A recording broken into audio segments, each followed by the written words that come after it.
I'm James Stainthorps. We farm down by the River Yore on the West Tamfield estate. We're fattening about 270 head of cattle a year, and all the arable that we grow goes into the finished cattle. We get the calves in from a calf dealer who gets them from Lancaster Auction Mart.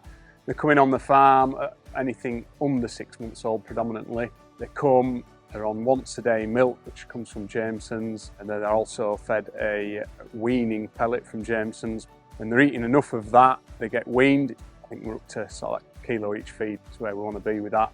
Once we're happy that we've got them, their intakes are good, that they're all settled down, we start to build them up using the Jameson's rearer pellet and get them up onto that hopper. We also have started adding a bit more forage to the diets, and then we introduce our barley, and then we mix a Jameson's protein pellet, and then within the protein pellet we have the Actisaf, and I would think they'll be eating sort of 5 or 6 kilos a day at that point.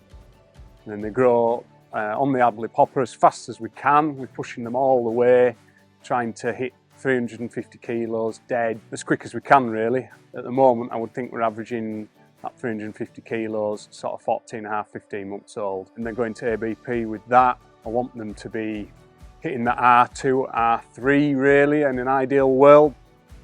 7 or 8 years ago we were always struggling with the transition of new barley.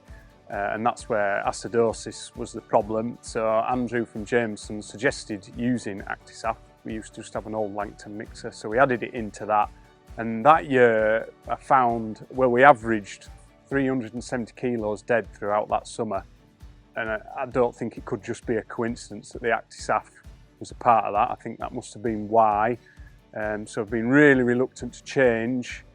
We moved away from the Langton mixer 3 or 4 years ago to a roller that stands on the floor to mill our own barley, and that pushes the protein pellet in itself, and a continuous flow, which was massively time saving, works really well. But the problem there was we couldn't get the Actisaf in at the same time, and we took the Actisaf out for a short period of time, and straight away I thought we'd sort of dipped off in our weight and perhaps condition of the cattle, or they just didn't look right. So we needed to put the Actisaf back in, and so we've worked with Andrew and get the Actisaf into the protein pellet. When we reintroduced Actisaf, we definitely saw a gain again. We got better coverage across the backs. I think that the weight definitely went back up, and it settled down the acidosis that we were struggling with. A few years ago, James was struggling getting the cattle finished within 15 months, which is what his buyer requires. And we had cattle that were loose and a little bit of acidosis.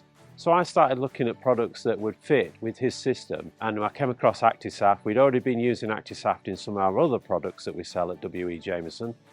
So Actisaf is a live yeast, an encapsulated yeast, which means it's protected. So as it goes into the rumen, it really gets to the heart of the problem of the acidosis. It creates a really nice environment for the rumen bugs. Acid is taken out, we have an efficient rumen and create an environment to break down the feed and get the most out of it. So here on James's farm, we're using calf weaner when the calves come onto the farm at 6 to 8 weeks old, along with our calf milk replacer, which is the ImmuSurge standard. Then we move on to the calf rearing nuts, specialist nut, just for that rearing period. After the cattle move off the rearing period, because James is using his own barley and wheat, and we've produced a specific concentrate pellet with Actisaf in to match up with his ration to produce a really good diet for the finishing cattle. Working with James, the main thing is the reduction in acidosis, so the dung is a lot more consistent and the cattle are so much happier because they aren't getting that acidosis all the time. We've also increased growth rates, so they're now finishing faster, which means that we're getting more animals through on farm every year. And also we've had better grades, both fat grade and conformation, which is R3s, which has been hitting a lot more consistency since using the Actisaf, which is really helping the price and getting James to where he wants to be. So at W.E. Jameson's we have a range of products that we use Actisaf in. We can put it into our protein pellets, we can put it into our calf rearing pellets, and we actually put it into our calf milk as well. So we've got that flow from right from the calf to the finished animal at 15 months that every product could have Actisaf in. And we also sell it as a farm pack. So if you're doing your own ration at home, you can put Actisaf into the mixer wagon. So it is a really versatile product. So here at Jameson's, we're really focused on helping family farms succeed, and we're really proud that we've been able to do that here with James and his family and seen the result and had a fantastic year.